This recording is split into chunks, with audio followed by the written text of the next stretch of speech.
silence in Ryan's mansion was deafening until the day he found his deaf daughters dancing, and realized he'd been the one who couldn't hear. Hello, beautiful souls. Now, stay with me as I show you what happens when walls we build to protect ourselves become the very barriers that keep love out. The penthouse elevator climbed 47 floors in perfect silence, carrying Ryan Matthews to a world most people would kill for, and one that felt more like a prison with each passing day. Floor-to-ceiling windows revealed Manhattan's glittering skyline, but Ryan's steel-gray eyes remained fixed on his phone screen, scrolling through acquisition reports that blurred together like watercolors in rain. His Armani suit was wrinkle-free perfection, his dark hair styled with the precision of someone who paid others to manage every detail of his existence. At 34, Ryan had built Matthews Industries into a tech empire worth $12 billion. He could buy countries, influence elections, make grown men weep with a single phone call.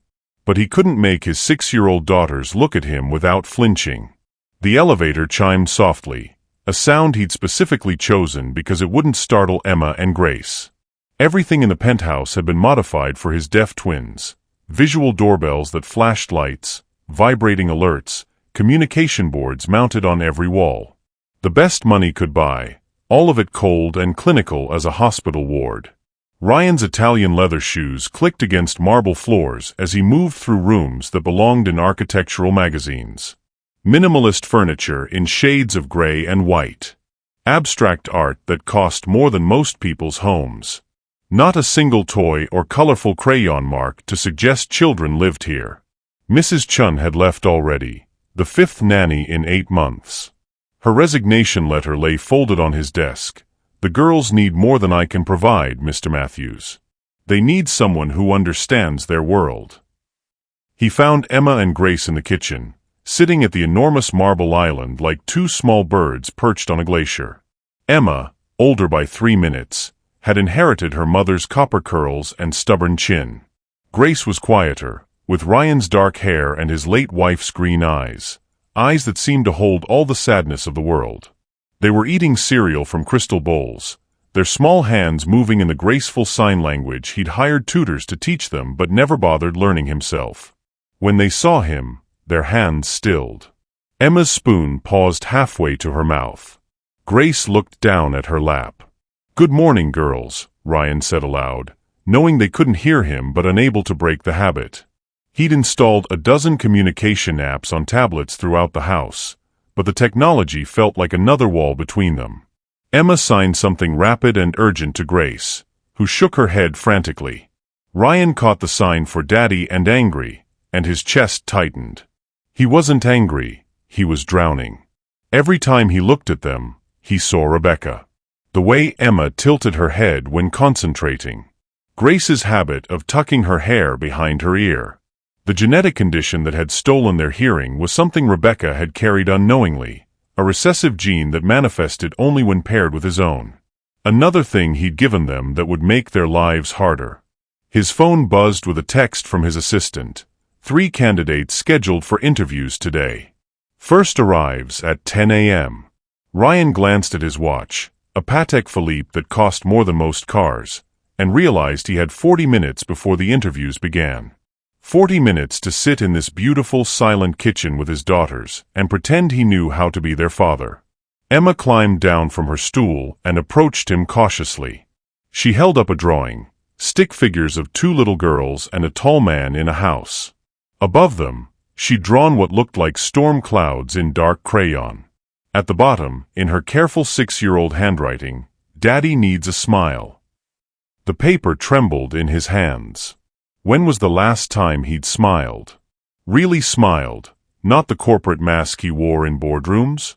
He knelt down to Emma's level, his expensive suit creasing against the cold floor. For a moment, he almost reached out to touch her face, to smooth back the copper curls that reminded him so much of Rebecca. But his hands stayed frozen at his sides, as they always did. What if he said the wrong thing? What if he couldn't give them what they needed? Emma's small hand patted his shoulder gently, and when he looked up, she signed something simple he'd seen in the communication books, "I love you." His throat constricted. He opened his mouth to respond, realized she couldn't hear him anyway, and closed it again. Instead, he stood abruptly, straightening his tie like armor. "Mrs. Patterson will be here soon to watch you during the interviews," he managed, his voice rougher than intended. "Be good for her." Emma's face fell. Grace didn't look up from her cereal. Ryan escaped to his home office, a sanctuary of dark wood and floor-to-ceiling bookshelves filled with first editions he'd never read. From here, he could see the girls through the glass wall that separated his workspace from the living area, could watch them move through their silent world like graceful underwater creatures. They were so beautiful, so perfect, and he was failing them in every way that mattered. The intercom chimed, and Mrs. Patterson's voice crackled through. "Mr. Matthews? The first candidate is here." Ryan straightened his shoulders, slipping back into the role of Billionaire CEO, a role that fit like a second skin because it demanded nothing of his heart. 3 floors below, Isabella Rodriguez stood in the building's pristine lobby, clutching a folder that contained her entire life reduced to bullet points and references. Her interview outfit, a simple black dress from Target and cardigan she'd owned for 3 years, felt shabby against the marble and gold that surrounded her. But her spine was straight, her chin lifted with the quiet dignity of someone who'd learned early that pride was sometimes all you had left. At 28, Isabella had been many things: a teacher's aide, a home health worker, a grocery store cashier during the night shift while taking online courses during the day. What she'd never been was someone who belonged in buildings like this, with doormen who looked at her like she might steal the hand sanitizer. But she was here for a reason that went deeper than the desperately needed paycheck. Her phone buzzed with a text from her roommate Maria. "Remember, you're amazing with kids. Show them your heart." Isabella's heart was exactly the problem. She'd been let go from her last position, caring for an elderly man with dementia, because she'd grown too attached. His family said she was unprofessional when she cried at his funeral, as if caring too much was a character flaw. The elevator ride to the 47th floor gave her time to study the file her employment agency had provided. Ryan Matthews, tech billionaire, widowed father of twin girls, aged 6. The girls were deaf, born with a rare genetic condition. They'd gone through 5 nannies in 8 months. 5 nannies. That wasn't about difficult children, that was about a difficult situation. Probably a grieving family that hadn't figured out how to heal. Isabella knew something about that. She'd grown up in a tiny apartment in Queens with her younger brother Miguel, who'd been born deaf. Their mother worked 3 jobs to keep food on the table, which meant Isabella became Miguel's interpreter, advocate, and protector. She'd learned sign language before she was 10, fought school administrators for his rights, and watched him grow into a brilliant artist despite a world that often treated his deafness like a tragedy to be pitied. Miguel had taught her that deafness wasn't a disability, it was a different way of experiencing the world, often a richer one. Deaf culture was beautiful, visual, expressive. These little girls weren't broken. They were complete exactly as they were. The elevator opened onto a private foyer that screamed old money and new technology. Isabella's reflection caught in the polished marble, a young Latina woman with warm brown eyes, dark hair pulled back in a simple bun, and calloused hands that spoke of honest work. She looked like exactly what she was, someone from a different world entirely. A stern-faced woman in her 50s, Mrs. Patterson, according to the file, led her through the penthouse. Isabella tried not to gawk at the artwork, the view, the sheer space of it all. But what struck her most wasn't the luxury. It was the silence. Not the comfortable quiet of a peaceful home, but the hollow emptiness of a place where people lived but didn't really connect. The walls were the color of frost. There were no family photos, no children's artwork taped to the refrigerator, no evidence that joy had ever echoed through these halls. As they passed the kitchen, Isabella caught sight of 2 little girls sitting at a counter that dwarfed them. Copper curls and dark hair, identical faces with different expressions, one guarded, one heartbreakingly shy. They were signing to each other in rapid, graceful movements that Isabella recognized immediately.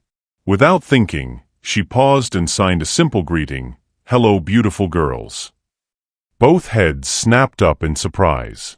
The redhead, Emma, according to the file, signed back cautiously, "You know our language?" Isabella smiled, the first genuine expression she'd worn since entering the building. "My brother speaks with his hands too. Very handsome language." Grace giggled, a sound like silver bells that filled the empty space, and signed, "Are you our new friend?" Before Isabella could respond, a deep voice cut through the moment like a knife. "That won't be necessary." Isabella turned to find Ryan Matthews standing in the doorway of what looked like a home office. He was exactly what she'd expected from the photos, tall, dark-haired, wearing a suit that probably cost more than her rent.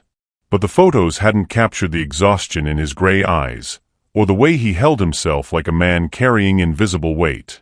What surprised her was how young he looked. Grief had carved lines around his eyes, but underneath the corporate armor, she glimpsed someone who might have laughed once. Someone who'd probably been different before loss taught him to keep everyone at arm's length. "Mr. Matthews," she said, extending her hand. "Isabella Rodriguez. Thank you for considering me for this position." His handshake was brief, professional, cold. "Let's make this quick. I have a board meeting in an hour." They moved to his office, and Isabella caught the girls watching through the glass wall. Emma signed something she couldn't quite catch, and Grace nodded enthusiastically. Whatever they'd said made them both smile for the first time since she'd arrived. Ryan noticed too.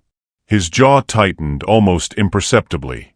"Your resume says you have experience with special needs children," he said, settling behind a desk that looked like it belonged in the UN. "I don't think of them as special needs," Isabella replied carefully. "I have experience with deaf children. My brother Miguel is deaf. I learned ASL as a child." ASL. American Sign Language. The girls were signing to each other in the kitchen.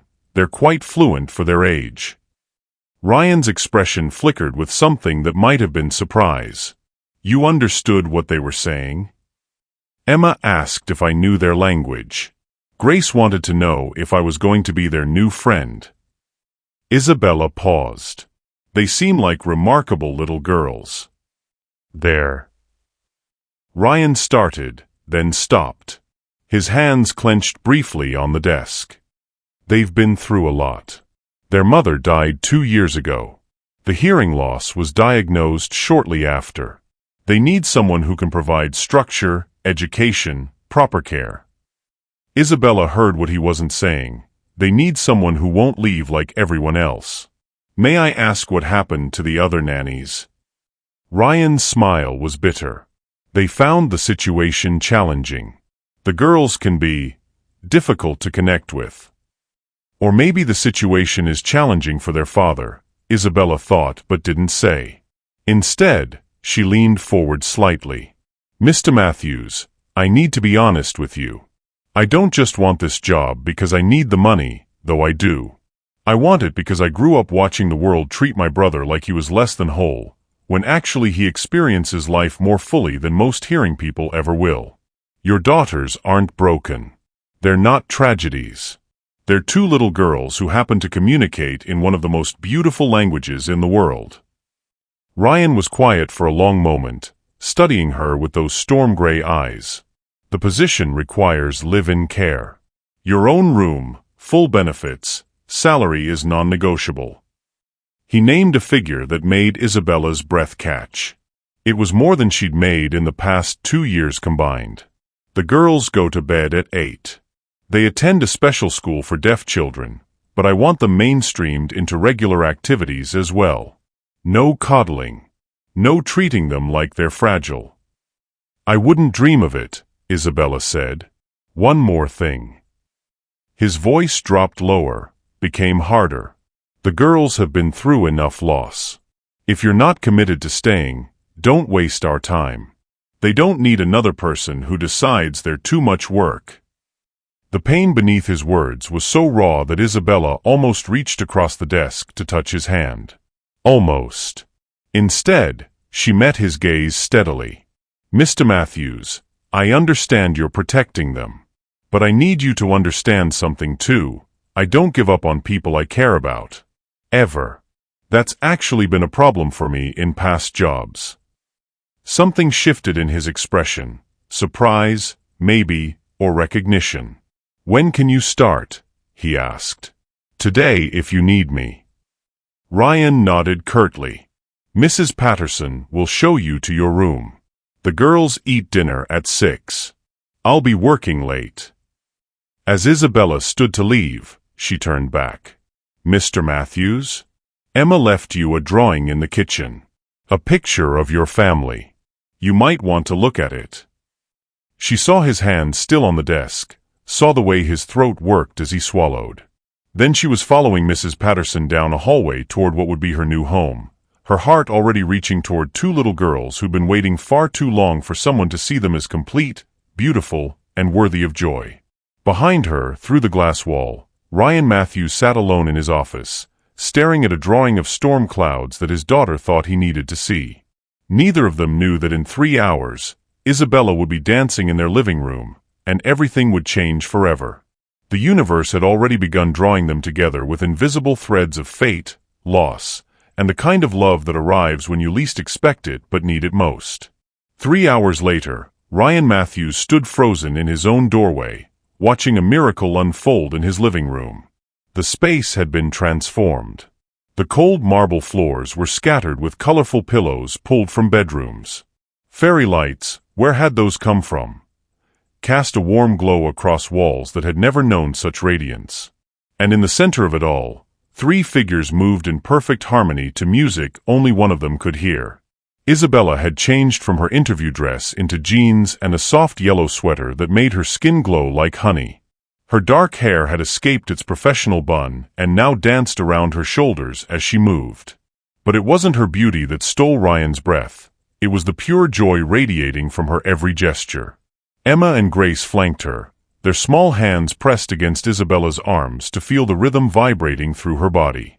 Their faces were lit with wonder, with a kind of unbridled happiness Ryan had forgotten children could possess. They weren't just moving to music they couldn't hear. They were creating their own symphony through motion, through connection, through the language of touch and sight that Isabella seemed to speak fluently. Isabella's movements were graceful but playful, her arms flowing like water as she showed the girls how to let their bodies translate rhythm into art. She would pause, place their tiny palms against her chest so they could feel her heartbeat, then spin them in circles until their giggles filled the room like wind chimes. Feel the music here, she signed to Emma, pressing the girl's hand to her throat. And here, moving it to her heart. Music isn't just sound. It's feeling. It's joy moving through your whole body. Emma's eyes widened with understanding. She placed her own small hand on her chest, feeling her heartbeat, then began to move differently, not following Isabella's steps, but creating her own rhythm from within. Grace watched her sister, then did the same, her movements softer, more fluid, like she was dancing underwater. Ryan's phone slipped from his numb fingers, clattering against the marble floor. 3 heads turned toward him, but the world seemed to move in slow motion. Isabella's cheeks flushed pink, her hands instinctively smoothing down her sweater. The girls' faces cycled through surprise, fear, and something that looked almost like hope. Emma stepped forward, her small chin lifted with defiance. Isabella showed us music isn't just hearing, she signed rapidly. It's feeling. We were learning to dance with our hearts. Ryan stared at his daughter, really looked at her, and saw not the shadow of loss he'd grown accustomed to, but a vibrant little girl whose eyes sparkled with life. When was the last time he'd seen that spark?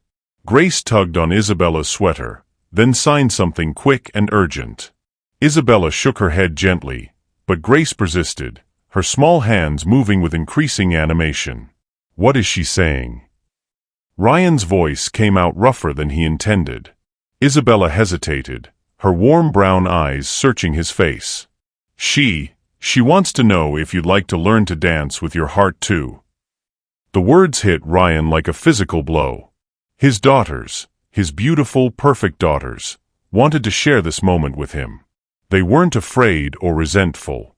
They were extending an invitation to join their world, the world he'd been too afraid to enter. But fear was a powerful thing, and Ryan had spent 2 years wrapping himself in it like armor. "The music is too loud," he said, though the speaker was barely audible. "And it's almost dinner time. You shouldn't have rearranged things without asking." Isabella's face fell, and Ryan immediately hated himself for putting that shadow in her eyes. But he couldn't seem to stop. "I hired you to provide care and education, not to turn my home into a dance studio." "We were just having fun," Emma signed, her defiance crumbling into confusion. "Isabella says fun is important for growing." Ryan's throat constricted. When had he stopped believing that? When had he decided that structure and distance were more important than joy? He looked at Isabella, who was carefully gathering the scattered pillows, her movements now tight with embarrassment. She'd been in his home for 3 hours and had managed to bring more life to it than he'd seen in 2 years. The girls were glowing, vibrant, connected to someone who saw them as whole rather than broken. And he was about to destroy it because he was afraid. Afraid of what it meant that watching Isabella move like liquid sunshine made his chest tight with something he'd thought died with Rebecca. Afraid of how natural she looked in his space, like she'd always belonged there.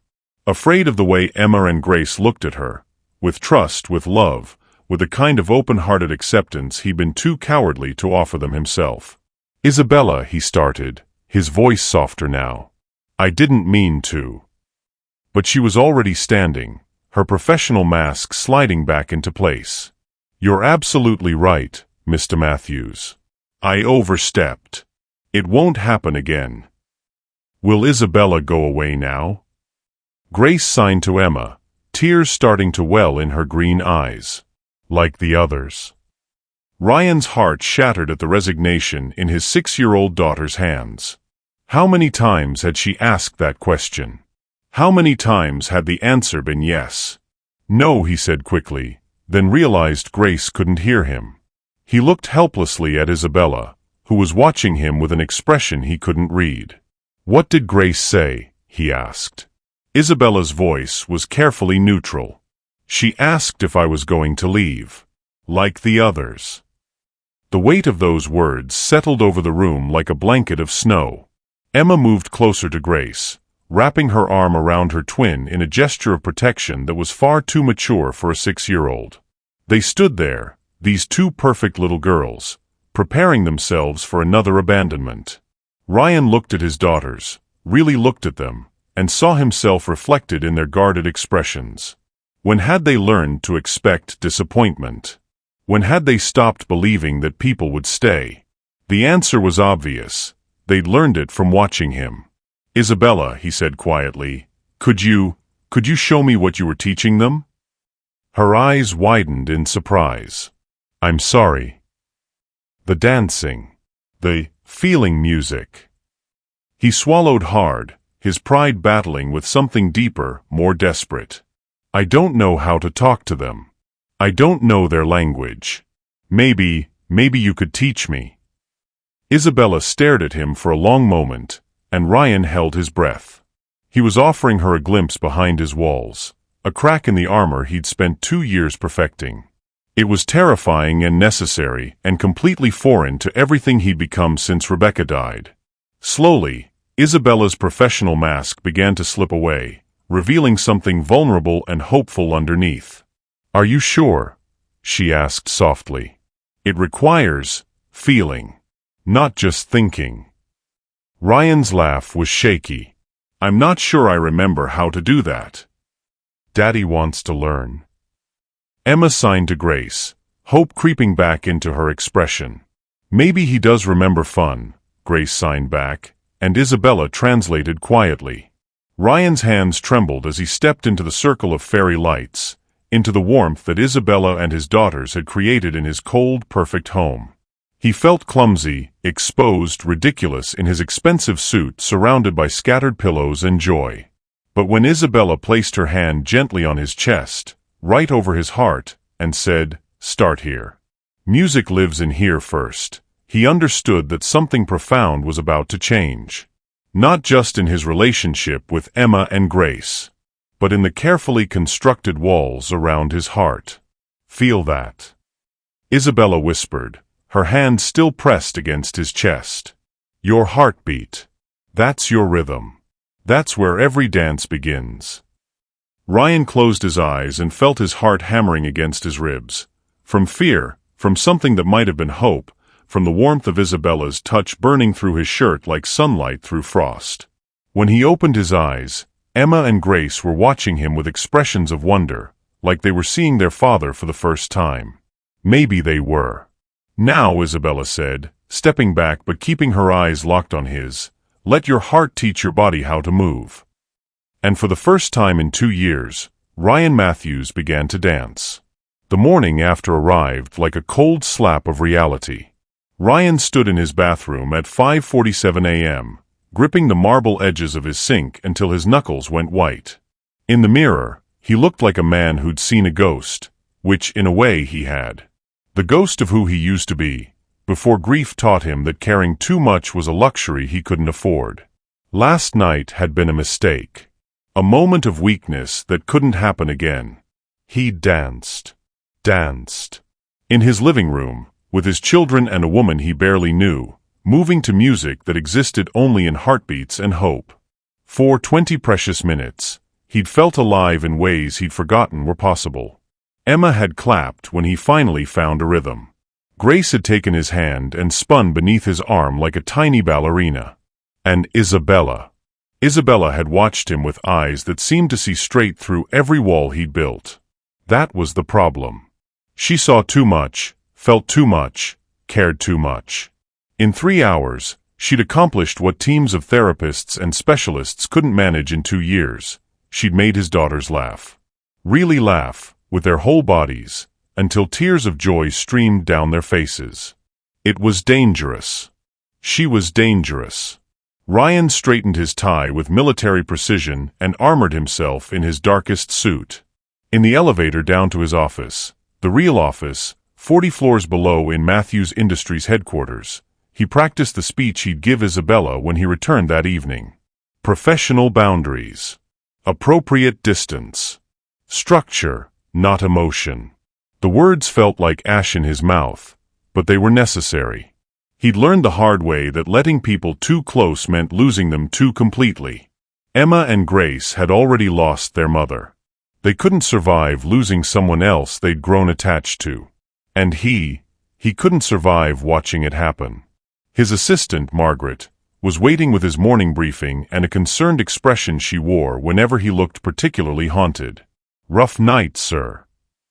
"Fine," Ryan clipped, settling behind his mahogany desk. Solid, impressive, designed to keep people at a safe distance. "What's first?" But even as Margaret rattled off meeting schedules and acquisition updates, Ryan's mind kept drifting to the memory of Isabella's hand on his chest, the way her touch had made his heart remember how to beat in rhythm instead of just surviving. No. He shook his head sharply. That kind of thinking led to disaster. 47 floors above, Isabella Rodriguez sat cross-legged on her new bedroom floor, surrounded by unpacked boxes and doubt. She'd barely slept.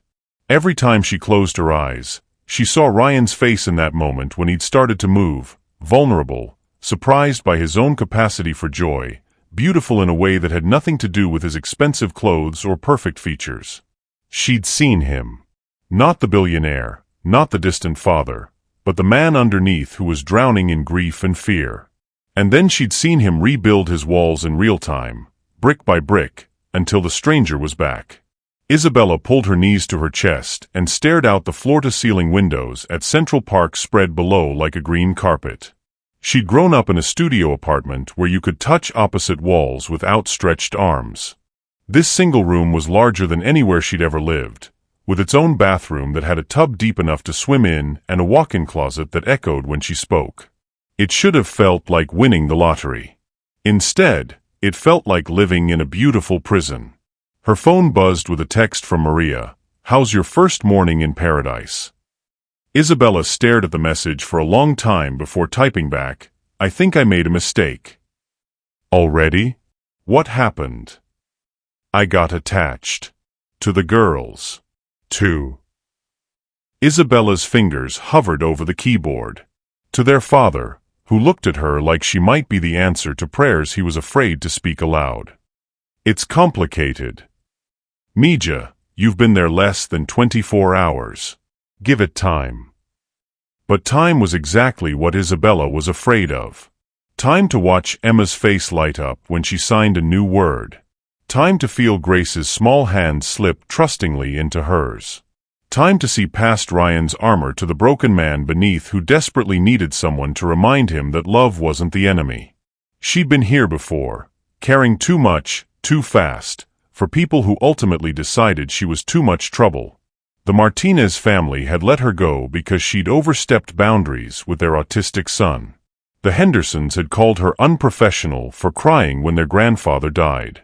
Every time, she'd promised herself she'd keep more distance, maintain better boundaries. Every time, her heart had other plans. A soft knock interrupted her spiraling thoughts.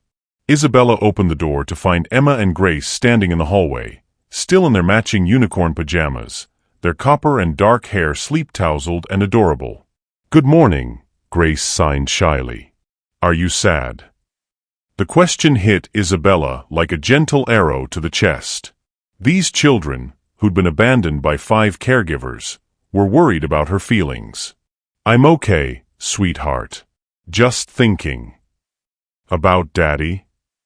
Emma signed with the blunt honesty of childhood. "He gets scared when people are nice to us." Isabella's heart cracked a little more. "What do you mean?" Emma looked at Grace, who nodded encouragingly. "He thinks if we love people, they go away. Like Mommy did." "But Mommy didn't choose to go away," Grace added, her small hands moving with heartbreaking wisdom. "The accident wasn't because we loved her." Isabella knelt down to their level, overwhelmed by the emotional intelligence these little girls carried. They understood their father's fear better than he probably understood it himself. "Your daddy loves you very much," she signed carefully. "Sometimes people who love big also hurt big. He's trying to protect you." "But we don't need protecting from you," Emma signed fiercely. "You make the house feel warm. Like before Mommy died." Grace nodded eagerly. "Will you make pancakes? With chocolate chips? Mommy used to make them on Saturdays." Isabella's throat tightened. These girls were offering her pieces of their mother's memory, trusting her with traditions that were sacred. How could she explain that their father might not want her to fill those spaces? "How about we ask your daddy first?" she signed diplomatically. "He already left," Emma replied, her expression dimming. "He leaves early on Saturdays. Mrs. Patterson says it's because work is more important than breakfast." The casual way Emma delivered this devastating observation made Isabella's chest burn with protective anger. Ryan Matthews might be grieving, might be afraid, but leaving his children to draw conclusions about their worth compared to quarterly reports was unacceptable. "Well," Isabella signed, forcing brightness into her movements, "then it's a good thing I know how to make excellent chocolate chip pancakes. And your daddy can have some when he comes home, if he wants." The girls' faces lit up like Christmas morning. Emma grabbed Isabella's hand, and Grace bounced on her toes with excitement. "Can we help cook?" Grace signed eagerly. "Mommy used to let us crack eggs." "She was terrible at it," Emma added with a giggle. "Always got shells in the bowl." "Did not." "Did too." Watching them dissolve into the kind of sibling argument that spoke of safety and normalcy, Isabella felt her resolve crumble. These girls needed her. Not just as a caregiver, but as someone who could see them as complete, joyful, worthy of traditions and laughter and love.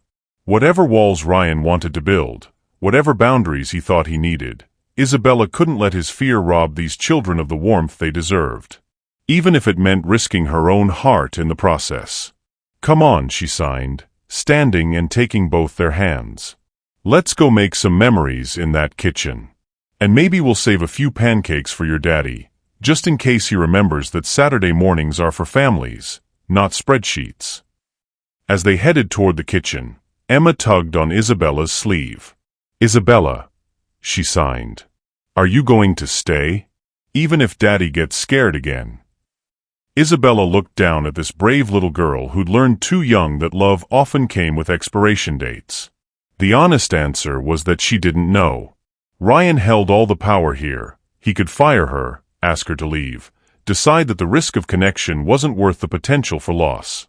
But she could control one thing: how completely she loved these children for however long she was allowed to. "I'm here today," she signed honestly. "And today, we're going to make the best chocolate chip pancakes in all of Manhattan. Deal?" Emma grinned and grabbed Grace's hand. "Deal." As they disappeared into the kitchen, chattering in the graceful language of their hands, Isabella whispered a prayer to whatever force had brought her to this beautiful, broken family.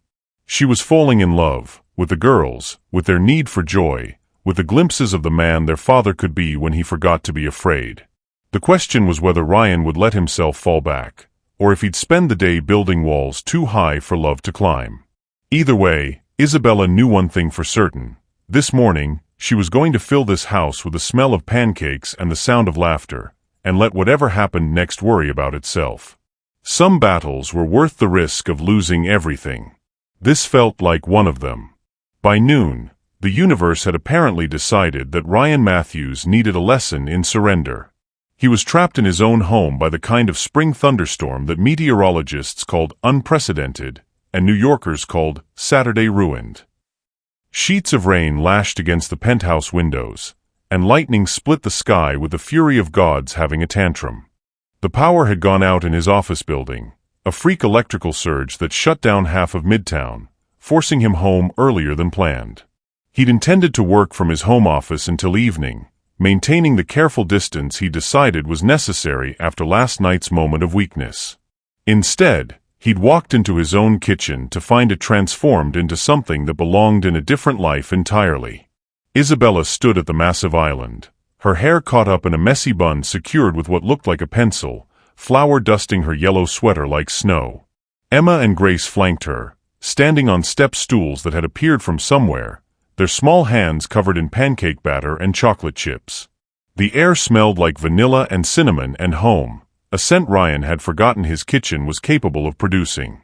They hadn't noticed him yet. Isabella was signing rapidly while she whisked batter, and the girls were giggling at something she'd said. Grace had a streak of flour across her cheek, and Emma was sneaking chocolate chips when she thought Isabella wasn't looking. It was the most beautiful disaster Ryan had ever seen.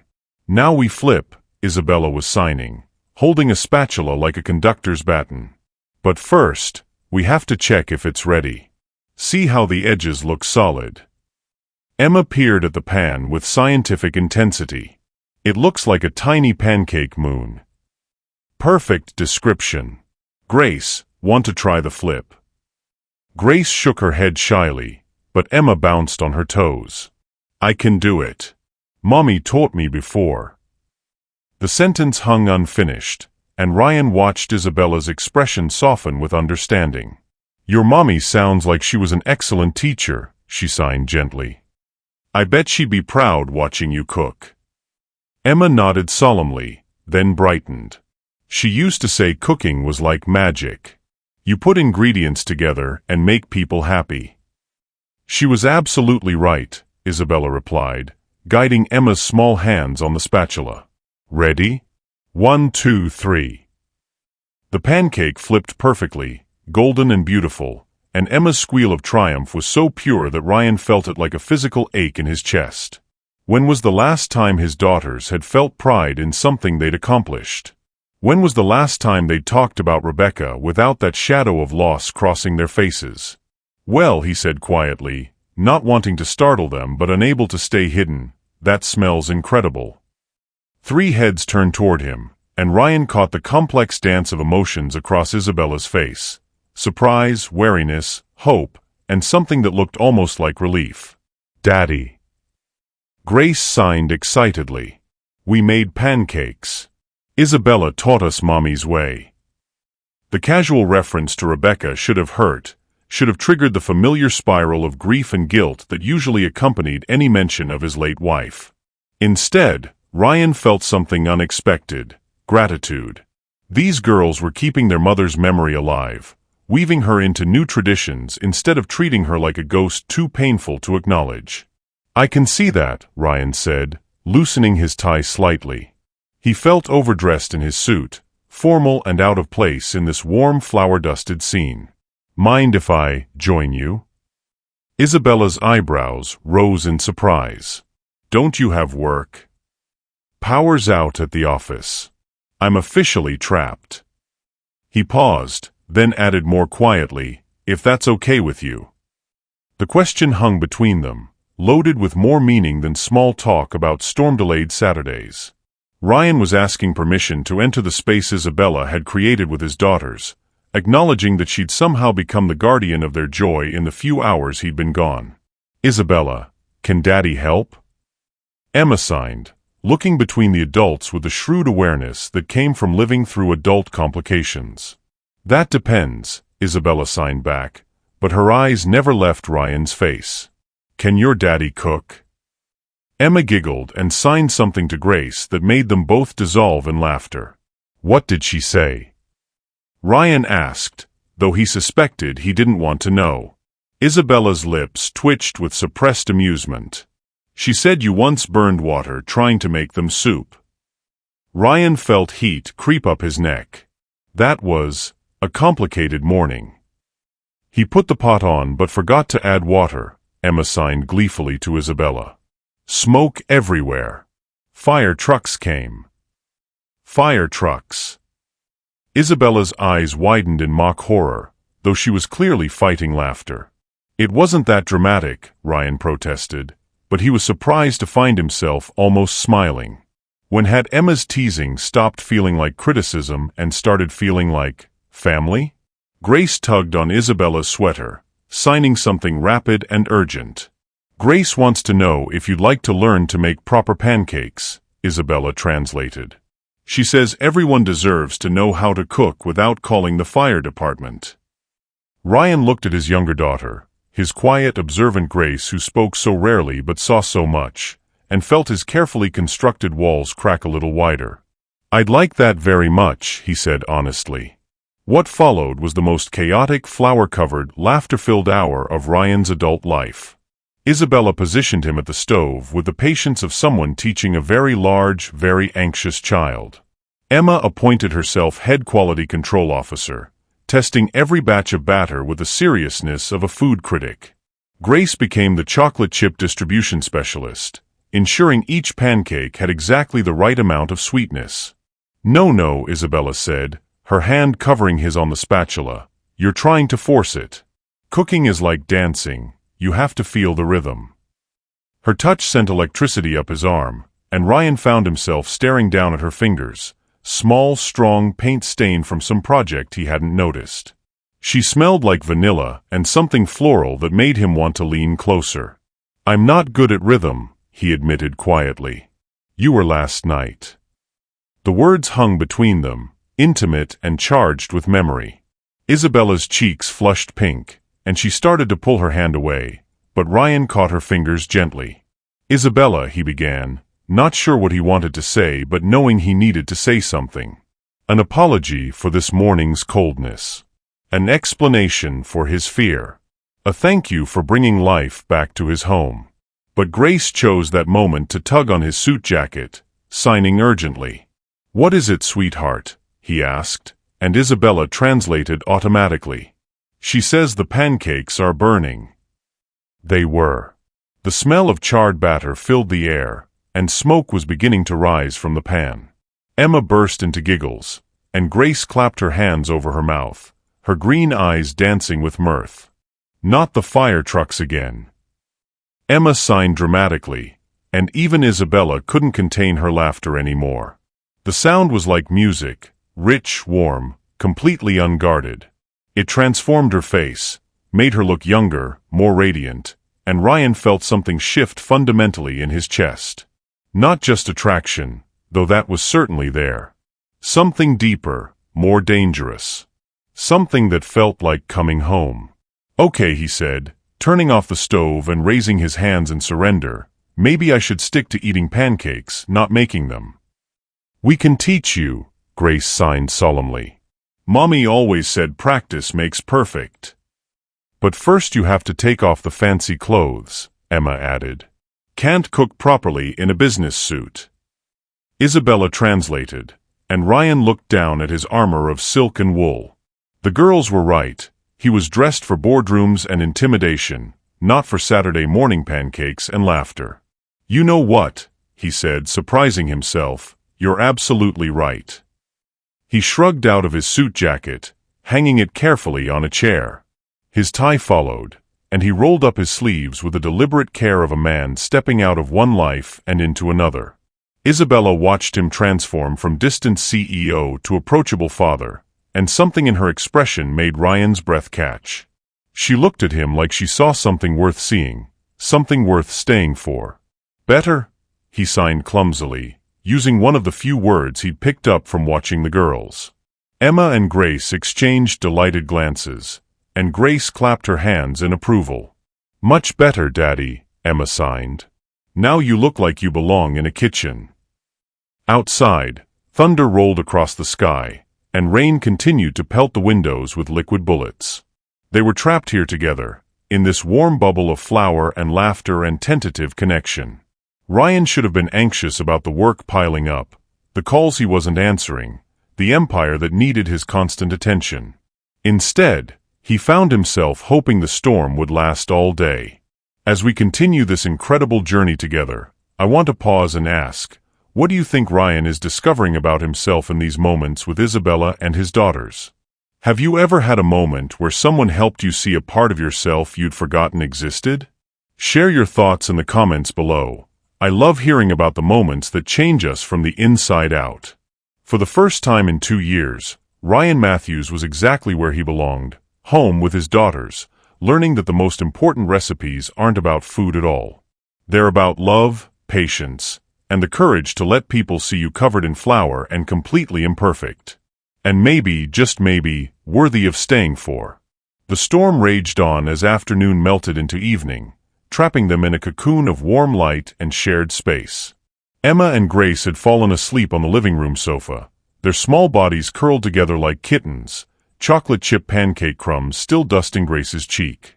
Ryan sat in his leather armchair, watching them sleep, his heart doing something complicated in his chest. Isabella moved quietly around the room, gathering scattered pillows and toys, her presence both soothing and unsettling in ways he couldn't name. They're beautiful when they sleep, she said softly, tucking a throw blanket around the girls. All children are, but these two, they have something special. A light. They get that from Rebecca, Ryan said automatically, then stopped. He'd been deflecting compliments about his daughters for 2 years, always redirecting praise away from himself. As if he didn't deserve credit for anything good in their lives. Isabella settled into the chair across from him, her legs tucked beneath her in a way that made her look younger, more vulnerable. Tell me about her. Rebecca. The request should have felt invasive, inappropriate for someone he'd known less than 2 days. Instead, Ryan found himself looking at Isabella's warm brown eyes and feeling something he hadn't experienced in months, the desire to be known. She was. He stopped, started again.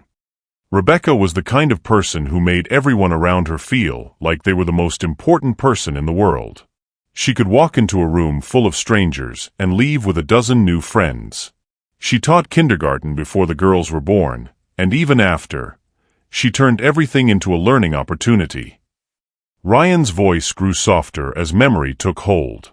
When we found out the girls were deaf, I panicked.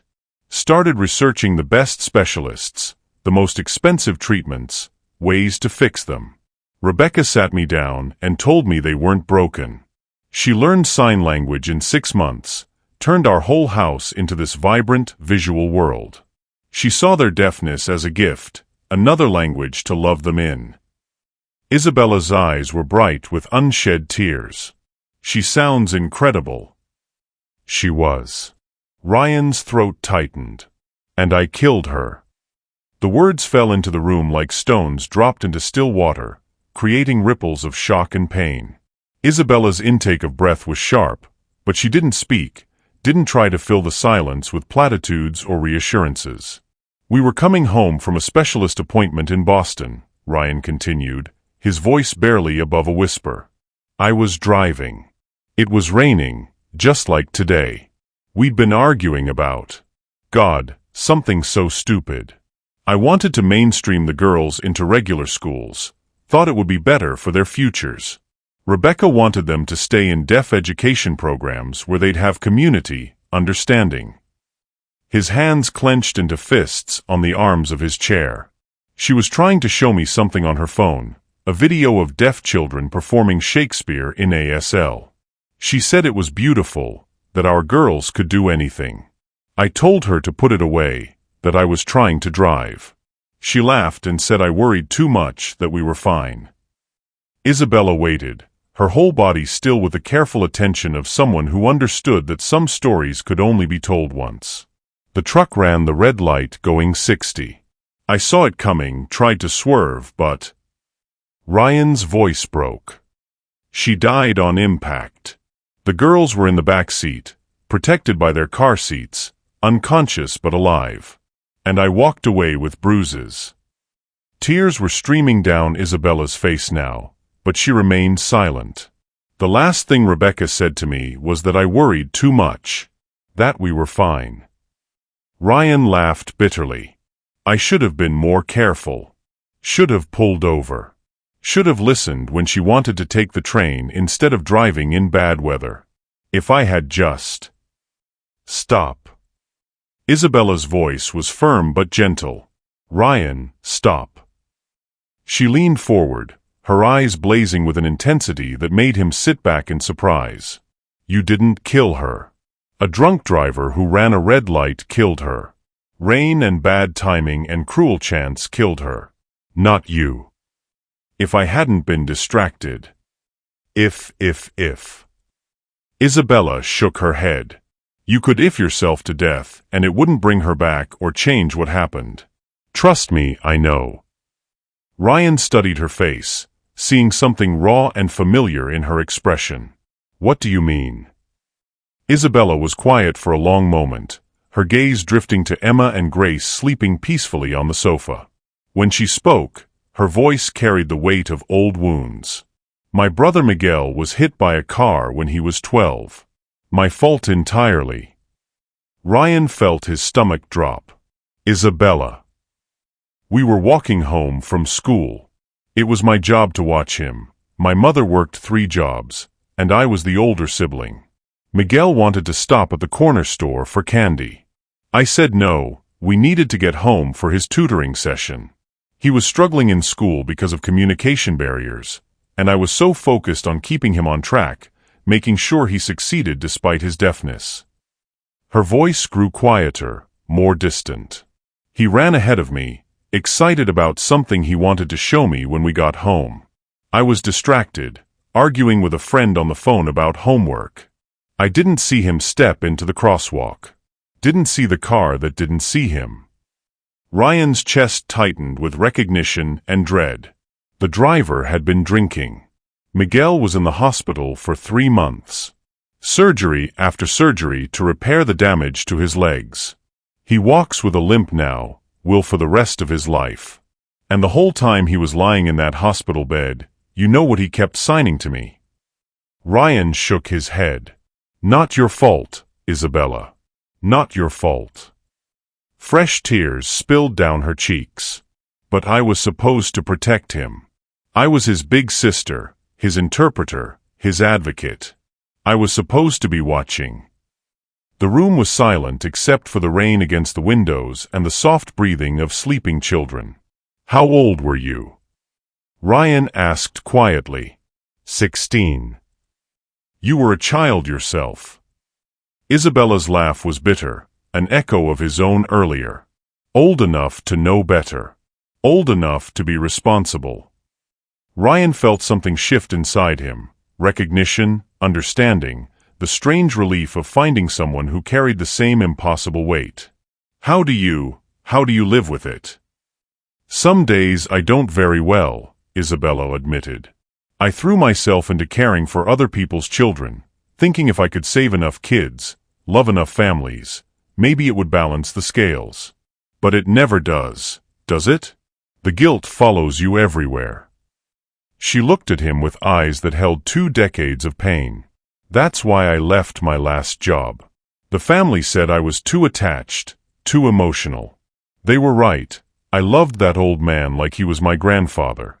When he died, I cried at his funeral. His son said it was unprofessional, that I'd overstepped boundaries. That's not overstepping, Ryan said fiercely. That's being human. Is it? Isabella's voice was small, uncertain. Sometimes I think I love too much, feel too much. Like I'm trying to make up for that one moment when I wasn't paying attention, when my love wasn't enough to keep Miguel safe. Ryan stared at her, this woman who'd walked into his life and immediately filled it with light and laughter and the kind of fierce, protective love he'd forgotten was possible. She thought she was flawed for caring too much, while he'd spent 2 years believing he was protecting his daughters by caring too little. Isabella, he said softly, you didn't fail Miguel. And caring about the people you're hired to help isn't a character flaw. It's a gift. She looked up at him with surprise, as if no one had ever told her that before. The night Rebecca died, Ryan continued, I made a promise to myself that I would never let anyone get close enough to hurt Emma and Grace the way losing their mother hurt them. I hired nannies instead of being present. I worked 18-hour days instead of learning sign language. I convinced myself that emotional distance was protection. He gestured toward his sleeping daughters. Look at them. They're 6 years old, and they've learned to expect abandonment. They ask every new caregiver if they're going to leave like the others. I did that to them. In trying to protect them from loss, I taught them that love isn't permanent. Isabella was watching him intently, and Ryan felt exposed in ways that had nothing to do with the casual clothes he was wearing. But today, he said, his voice growing stronger, today I watched you make pancakes with them, and for the first time in 2 years, they looked like children instead of small, wounded adults. You didn't see them as broken or pitiful. You saw them as whole, joyful, worthy of traditions and laughter. He leaned forward, his eyes locked on hers. You think you love too much. I think you love exactly the right amount. The world needs more people who care the way you do, not fewer. Isabella's breath caught, and Ryan saw something shift in her expression, surprise giving way to hope, self-doubt cracking under the weight of acceptance. We're quite a pair, aren't we? She said softly. The man who's afraid to love and the woman who's afraid she loves too much. Maybe, Ryan said, his voice rough with emotion, we're exactly what each other needs. Outside, thunder rumbled across the sky, but neither of them flinched. They sat in the comfortable silence of 2 people who'd shared their deepest wounds and found they fit together like puzzle pieces, broken edges that somehow aligned to create something stronger than either could be alone. On the sofa, Grace stirred in her sleep, her small hand reaching for Emma's. Even unconscious, the twins sought each other's comfort, their bond unbroken by the storms that had shaped their young lives. Ryan looked at his daughters, then at Isabella, and felt something he hadn't experienced in 2 years, hope. Maybe it wasn't too late to learn how to love without fear. Maybe some risks were worth taking, even if they led to loss. Maybe, just maybe, he'd already found something worth the risk of everything. The storm had gentled to a soft patter against the windows by the time Emma and Grace stirred from their nap. They woke slowly, the way children do when they feel completely safe, stretching like small cats, blinking in the warm lamplight, automatically reaching for each other before their eyes fully opened. Isabella and Ryan had spent the past hour in comfortable conversation, sharing lighter memories that balanced the weight of their confessions. He told her about Rebecca's terrible cooking experiments and her habit of naming all their houseplants. She'd shared stories of Miguel's artistic talent and the way he could make anyone laugh without saying a word. It felt like emotional archaeology, carefully unearthing pieces of themselves they'd buried under guilt and fear, discovering that the past could hold joy alongside pain. Isabella. Grace signed sleepily, sitting up and looking around with a disorientation of unexpected rest. Did we sleep a long time? Just a little while, sweetheart, Isabella replied, moving to sit on the edge of the sofa. "How do you feel?" "Hungry," Emma signed, ever practical. "And the storm sounds quieter." Ryan checked his watch. 6:47 p.m. Dinner time had come and gone while they'd been lost in conversation and shared stories. "What would you girls like for dinner?" Both twins looked at him with surprise, as if they'd forgotten he was there, or more likely, weren't used to him asking about their preferences. "Pizza." Grace signed hopefully. "From the place with the funny man?" Isabella translated, and Ryan felt a pang of guilt. He didn't know what place Grace meant, didn't know there was a funny man who was part of his daughter's world. "Which place is that?" he signed clumsily, his movements still awkward but genuine. Emma's face lit up with delight at his attempt to communicate in their language. "Tony's. He always draws pictures on the boxes. Dragons and castles and princesses." "Tony sounds wonderful," Isabella signed, then looked at Ryan. "There's a small Italian place about 6 blocks from here. The owner, Tony, has been drawing on pizza boxes for 30 years. Miguel and I used to save our favorites when we were kids." "You know the place?" Isabella's smile was soft with memory. "Tony's been feeding families in this neighborhood since I was younger than the girls. He learns everyone's names, remembers their orders, makes kids feel special." Ryan felt that familiar twist of inadequacy, another piece of his daughter's lives he'd never bothered to discover. But instead of retreating into guilt, he found himself curious, wanting to know more. "What do they usually order?" "Margherita pizza," Grace signed. "But Daddy, you have to promise not to eat it with a fork and knife like last time." Isabella burst into laughter at Grace's serious expression, and Ryan felt his cheeks warm with embarrassment and amusement. "I was trying to set a good example," he protested. "Pizza is for hands," Emma signed with the authority of childhood wisdom. "That's what makes it fun." "Well then," Ryan said, pulling out his phone, "hands it is." As he dialed Tony's, Isabella helped the girls straighten their hair and wash the sleep from their faces. Ryan watched them interact through the kitchen's glass wall, Isabella's patient guidance, the girls' easy trust, the way they moved around each other like a family that had been together for years rather than hours. "Tony's Pizza, this is Maria speaking." "Hi, this is Ryan Matthews. I'd like to place an order for delivery." "Mr. Matthews." The woman's voice brightened with recognition. "The girls, Papa. How are our little angels?" "Our little angels." Even Tony's staff knew his daughters better than he did. "They're wonderful, thank you. Could we get their usual, please?" "Of course. 1 large margarita, extra basil for Emma, light sauce for Grace. And maybe some garlic bread? Growing girls need their energy."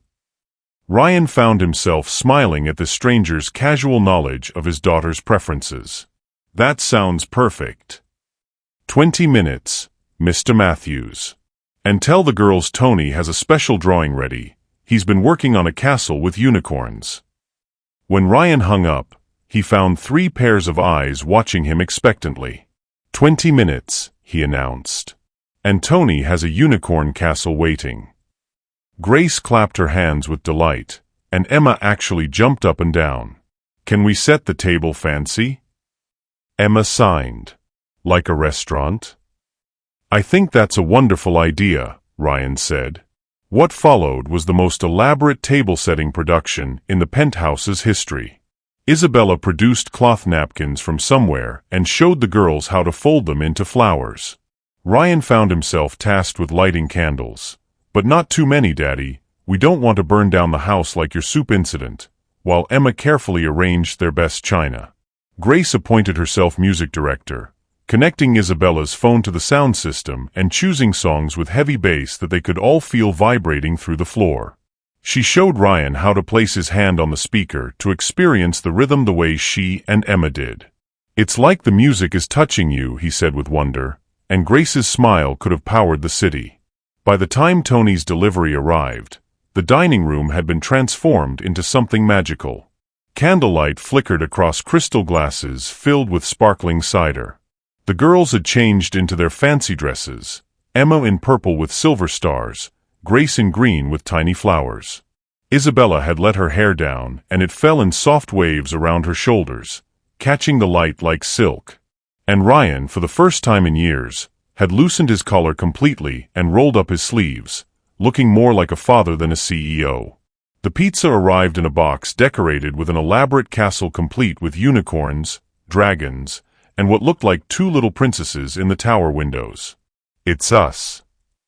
Grace signed excitedly, pointing to the princesses. "Tony drew us." As they ate with their hands, Ryan awkwardly at first, then with increasing enthusiasm as the girls cheered his progress, the conversation flowed in a mixture of spoken words and sign language that felt like the most natural thing in the world. Isabella told them about the time Miguel had tried to teach her to paint, and they'd accidentally created a mural on their apartment wall that their mother didn't discover for 3 weeks. Emma shared the story of how she and Grace had once tried to bake a cake for Ryan's birthday and flooded the kitchen with soap bubbles instead of mixing ingredients. "Wait," Ryan said, nearly choking on his pizza. "That's what happened to my kitchen last year? I thought Mrs. Chun had a cleaning accident." "We were trying to surprise you," Grace signed, looking embarrassed. "But we couldn't read the recipe very well." Ryan's heart clenched. His daughters had been trying to do something beautiful for him, and he'd been too distracted by work to even realize it was a gift gone wrong. "What kind of cake were you trying to make?" he asked gently. "Chocolate," Emma signed. "Mommy's recipe. We found it in her cookbook." Isabella squeezed Emma's hand.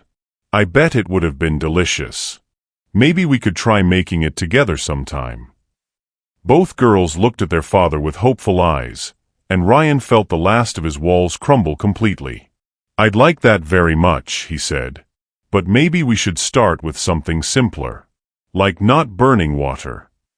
The girls dissolved into giggles, and Isabella's laugh joined theirs, creating a symphony of joy that filled every corner of the room.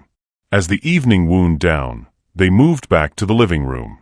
The storm had passed, leaving the city sparkling with reflected light and washed clean. Isabella curled up on one end of the sofa, and without thinking, Ryan settled on the other end. Emma and Grace claimed the middle, naturally gravitating toward both adults like flowers turning toward the sun. Grace leaned against Isabella's shoulder, and Emma sprawled across both their laps with the casual confidence of a child who felt completely secure. For the first time, Ryan didn't feel like an outsider looking in at his daughters' lives. "Thank you," he said quietly to Isabella over the girls' heads. "For what?" "For today. For helping me remember who I used to be. Who I want to be." Isabella's eyes were soft in the lamplight. "You never stopped being that person, Ryan. You just forgot for a while." Grace stirred against Isabella's shoulder and signed something drowsy and content. "What did she say?" Ryan asked. Isabella's voice was thick with emotion. "She said this feels like before Mommy died. Like we're a family again." Ryan's breath caught, and he felt tears prick his eyes. When Grace looked up at him with those wise green eyes, he signed clumsily but sincerely, "We are family." Grace's smile was radiant as she snuggled closer, her small hand finding his and holding tight.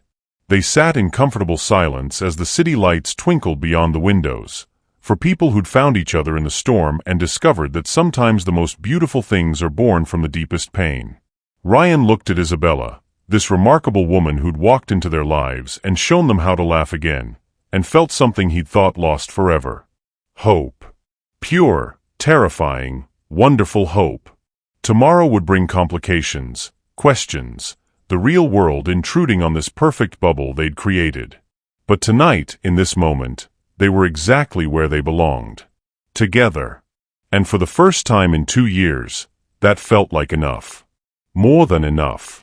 It felt like everything. Monday morning arrived like a slap of cold reality.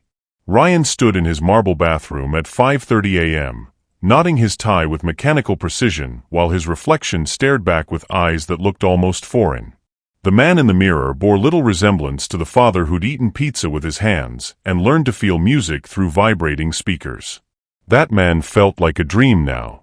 A beautiful, dangerous dream that his subconscious had conjured during a storm-induced moment of weakness. The penthouse was quiet as he moved through it, his leather shoes clicking against floors that 3 days ago had been covered in flour and laughter.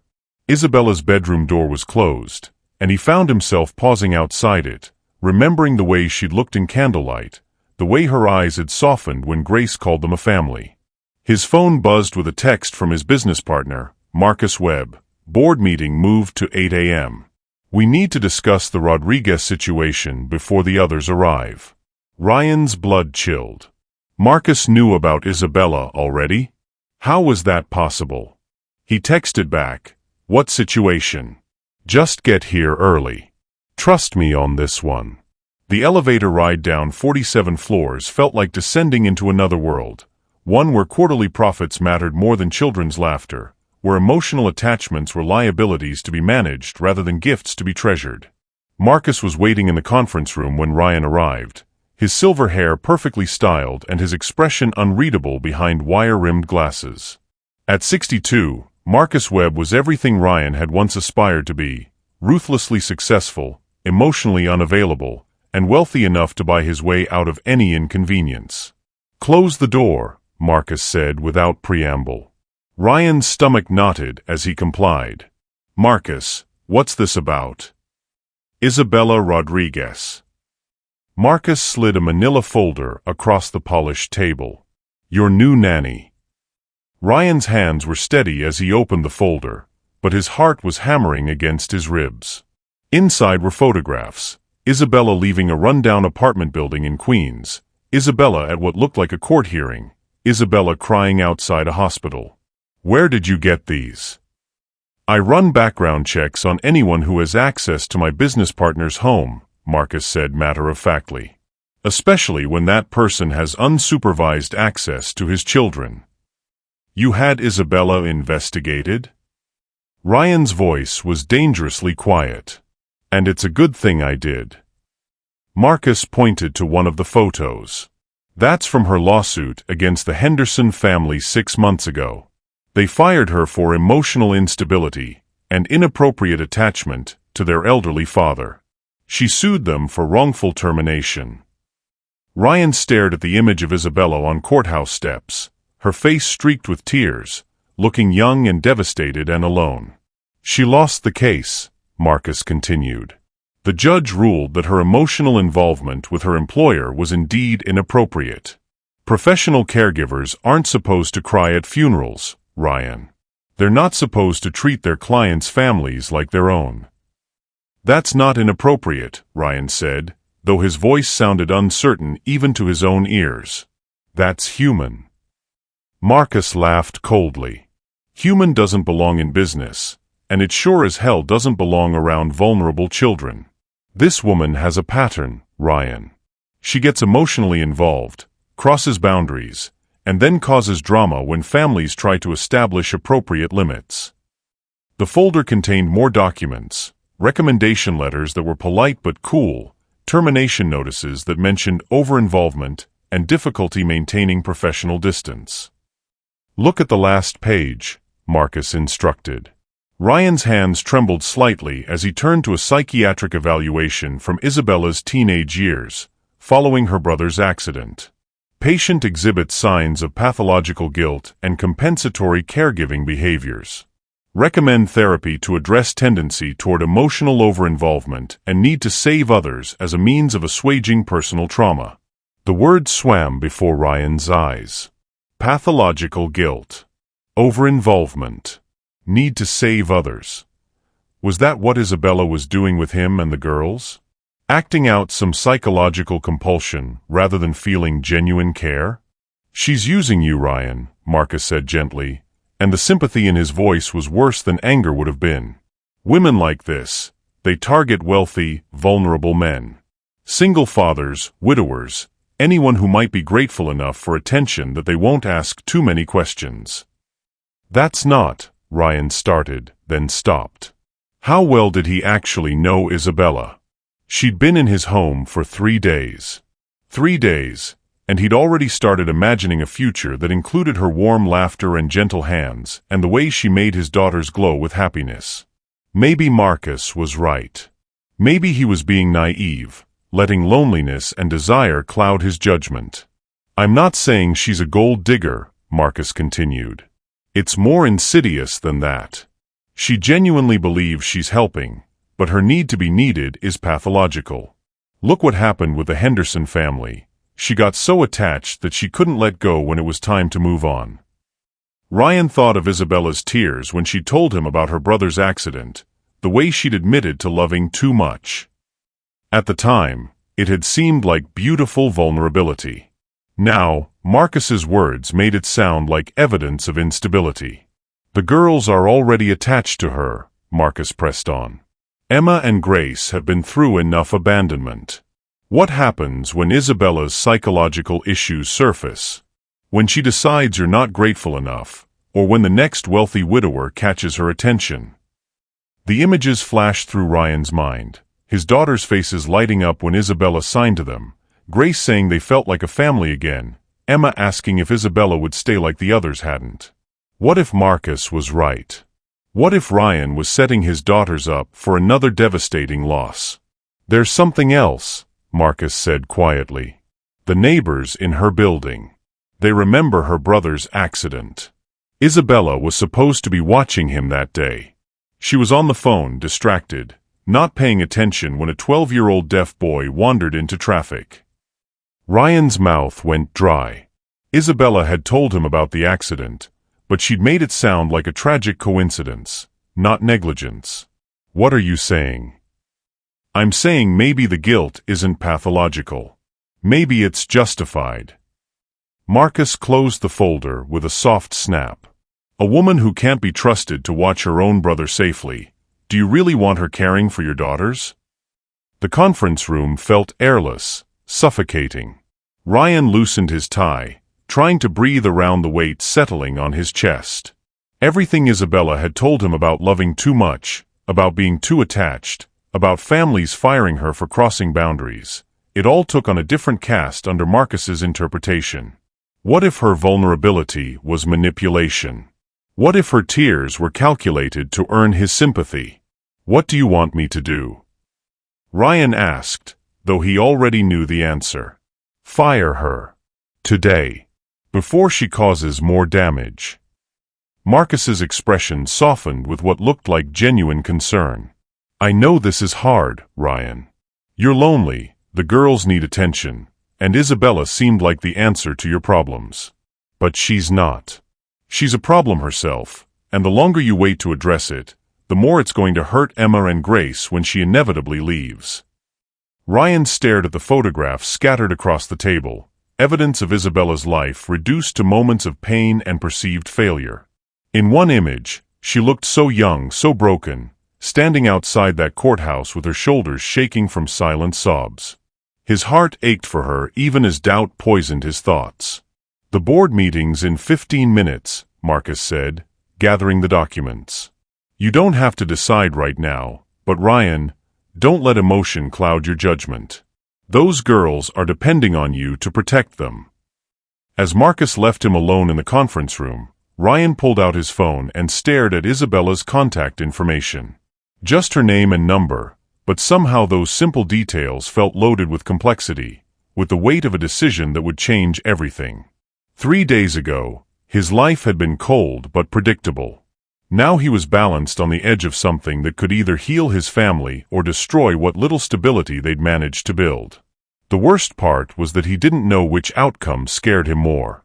47 floors above, Isabella was teaching Emma and Grace to make French toast when her phone rang. She glanced at the caller ID, Ryan's office number, and her stomach fluttered with an emotion she couldn't name. They'd barely spoken that morning before he left for work, just a quiet good morning, and a cup of coffee pressed into her hands with fingers that had lingered a moment too long against hers. Isabella phone. Grace signed excitedly, pointing to where the device buzzed on the counter. "Maybe Daddy wants to say good morning to us," Emma added, bouncing on her toes. Isabella answered with a smile in her voice. Matthew's residence. This is Isabella. Isabella. Ryan's voice was different, colder, more distant. I need you to come down to my office. Now. Her smile faded. Is everything okay? The girls are in the middle of breakfast. Bring them. We need to talk. The line went dead, leaving Isabella staring at her phone with a growing sense of dread. In 3 days, she'd learned to read Ryan's moods, and this wasn't the voice of the man who'd signed "We Are Family" to his daughter just 2 nights ago. This was the voice of the distant CEO she'd first met, armored in suspicion and professional detachment. What's wrong? Emma signed, her intuitive 6-year-old heart picking up on Isabella's distress. Nothing, sweetheart, Isabella replied, though her hands trembled slightly as she formed the words. Your daddy wants to see us in his office. Should we bring him some French toast? But even as they gathered their things and headed for the elevator, Isabella's mind was racing through possibilities, each one worse than the last. She'd been here before. The sudden summons, the change in tone, the feeling of standing on the edge of a cliff while someone decided whether to pull her to safety or push her over the edge. Whatever was waiting for her in Ryan's office, Isabella had a terrible feeling that the beautiful weekend they'd shared was about to shatter like glass hitting concrete. And this time, she wasn't sure any of them would survive the impact. The elevator ride down 47 floors felt like a descent into execution. Isabella sat beside Emma and Grace in the pristine corporate elevator, watching the numbers tick by with mechanical precision while her heart hammered against her ribs. The girls sensed her tension. Emma kept reaching for her hand, and Grace pressed closer to her side with the instinctive comfort-seeking of a child who'd learned early that adult moods meant changes were coming. Isabella scared. Grace signed quietly, her green eyes wide with concern. Isabella forced a smile that felt like broken glass. Just nervous to see Daddy's work. Very fancy building. But they both knew she was lying. After a weekend of transparent emotions and open hearts, Isabella had forgotten how to pretend everything was fine. The girls had learned to read the subtle signs that preceded abandonment. Tight smiles, forced cheerfulness, the careful distance adults maintained when they were preparing to leave. The executive floor was all marble and intimidation, designed to make visitors feel small and temporary. Isabella's reflection in the polished surfaces looked exactly like what she was, a young woman from Queens in a Target dress, completely out of place in a world of power suits and 7-figure decisions. Ryan's assistant, a severe woman who looked like she'd been carved from ice, barely glanced up when they approached. Mr. Matthews is waiting in conference room A, she said crisply. Down the hall, last door. Isabella's stomach dropped. A conference room. Not his office, where they might have privacy, where this could be a personal conversation. A conference room meant witnesses, meant corporate protocol, meant she was about to be processed like a business transaction rather than treated like a human being who'd spent 3 days loving his children. Emma and Grace flanked her as they walked down a hallway lined with portraits of stern-faced men in expensive suits. Every face seemed to judge her, to find her lacking, to wonder what someone like her was doing in a place like this. The conference room door was made of frosted glass, and Isabella could see shapes moving inside. Multiple figures. Her legs felt weak as she knocked. Come in, Ryan's voice called, and Isabella heard the stranger in it, the CEO who could fire her with the same emotional investment he'd show canceling a magazine subscription. She opened the door to find Ryan seated at the head of a massive table, flanked by an older man with silver hair and calculating eyes. Between them lay a manila folder that made Isabella's blood run cold. She knew that folder. Had seen its like before in other offices, with other families who decided she was too much trouble, too emotional, too attached for their comfort. Daddy. Emma signed excitedly, running toward Ryan with the innocent joy of a child who hadn't yet learned that love could be weaponized. We made French toast. Isabella taught us the special way. Ryan's face was a mask as he watched his daughter approach, but Isabella caught the flicker of pain that crossed his features before he could hide it. He loved them. Whatever was happening here, whatever decision he'd made, it was tearing him apart too. That somehow made it worse. "Girls," Ryan said carefully, "why don't you go with Margaret? She has some coloring books in her desk." "But we want to stay with you and Isabella," Grace signed, confusion creeping into her expression. The silver-haired man, Isabella assumed this was the business partner who'd orchestrated whatever ambush was about to unfold, spoke for the first time. "I'm Marcus Webb, Mr. Matthews' partner. You must be Miss Rodriguez." His smile was polite and razor-sharp. "Children, your father needs to have a grown-up conversation. Margaret has cookies in her office." Emma and Grace looked between the adults, their 6-year-old intuition screaming warnings they couldn't yet articulate. But they'd been trained to obey, to be good, to not make waves that might cause more important people to leave. Isabella knelt to their level, her heart breaking as she signed, "Go with the nice lady. I'll find you in a few minutes, okay? Promise." Grace signed, her small hands urgent with need. Isabella's throat closed completely. She couldn't promise anything. Not anymore. Not when she recognized the corporate theater being staged around them. "I promise I love you," she signed instead, and watched both girls' faces crumple with the understanding that love wasn't always enough to make people stay. After Margaret led them away, the conference room felt like a tomb. Isabella remained standing, her chin lifted with the dignity her mother had taught her. "They can take your job, Mija, but they cannot take your worth." "Please sit," Ryan said, gesturing to a chair across the table from him. Isabella stayed standing. "I'll hear this on my feet, thank you." Marcus opened the folder with theatrical precision. "Miss Rodriguez, we've done some research into your employment history." Research. As if her life was a corporate problem to be solved, rather than a story of trying to care for people in a world that punished caring too much.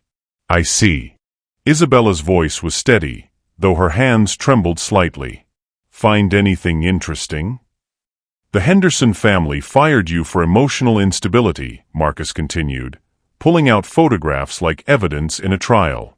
"The Martinez family cited inappropriate boundaries with their autistic son. The Washingtons mentioned over-attachment in their termination letter." Each word landed like a physical blow, but Isabella forced herself to remain upright. She'd heard these accusations before, had spent sleepless nights wondering if the families were right, if her capacity for love was indeed a pathology rather than a gift. "And," she said quietly, "and we have concerns about your ability to maintain appropriate professional distance with Mr. Matthews' daughters," Marcus replied. "Children who have already experienced significant trauma and loss." Isabella's eyes found Ryan's across the table, searching for any sign of the man who'd danced in his living room, who'd learned to feel music through his heartbeat, who'd signed "We Are Family" to his daughter with tears in his eyes. But Ryan was looking at the table, at the damning documents, at everything except her face. "Ryan," she said softly, ignoring Marcus entirely. "Look at me." For a moment, he did. And in his storm-gray eyes, she saw everything: fear, doubt, pain, and underneath it all, love that he was too terrified to trust. "These families," Isabella said, her voice growing stronger, "they fired me because I cried when their grandfather died. Because I celebrated their son's first full sentence like it was a miracle. Because I treated their children like they mattered more than my paycheck." "Exactly," Marcus interjected. "You can't separate professional responsibility from personal emotion. It's a pattern, Miss Rodriguez. One that puts vulnerable children at risk." Isabella laughed, and the sound was sharp with years of accumulated hurt. At risk of what? Being loved? Being seen as whole human beings instead of problems to be managed. "At risk of being abandoned by someone they've grown attached to," Ryan said quietly, finally meeting her eyes. "Again." The word hit Isabella like a punch to the chest. Again. As if she was just another in a series of people who would inevitably leave, who would break these beautiful girls' hearts because caring for them was too complicated, too messy, too real. "Is that what you think?" Isabella asked, and her voice cracked with disbelief. That I'm going to abandon them? I think, Ryan said carefully, that you have a pattern of getting emotionally involved in situations that aren't sustainable. And I can't, his voice broke slightly. I can't watch my daughters go through another loss. Isabella stared at him, seeing the fear beneath his corporate armor, understanding finally what was happening. This wasn't about her employment history or professional boundaries or psychiatric evaluations from when she was 16 years old. This was about a man who'd lost his wife in a car accident, who blamed himself for not protecting the person he loved most, who'd spent 2 years building walls to keep his daughters safe from the pain of caring too much. And she was threatening those walls simply by existing, by making them feel like a family again, by reminding Ryan that love was worth the risk of loss. So you're firing me, she said. Not a question. A statement of fact. Marcus slid a check across the table. 6 months' salary. Excellent references, of course. This is a business decision, nothing personal. Isabella looked at the check, more money than she'd made in the past 2 years, and felt something break inside her chest. They thought they could buy her silence, her absence, her agreement that loving too much was indeed a character flaw rather than the closest thing to grace she'd ever known. Keep your money, she said, pushing the check back across the polished table. Miss Rodriguez, Marcus started, but Isabella held up her hand. I'm talking to Ryan. She leaned forward, her eyes locked on his. 3 days ago, you told me Emma and Grace needed someone who could see them as complete, not broken. You hired me because I understand that deaf doesn't mean damaged, that different doesn't mean less than.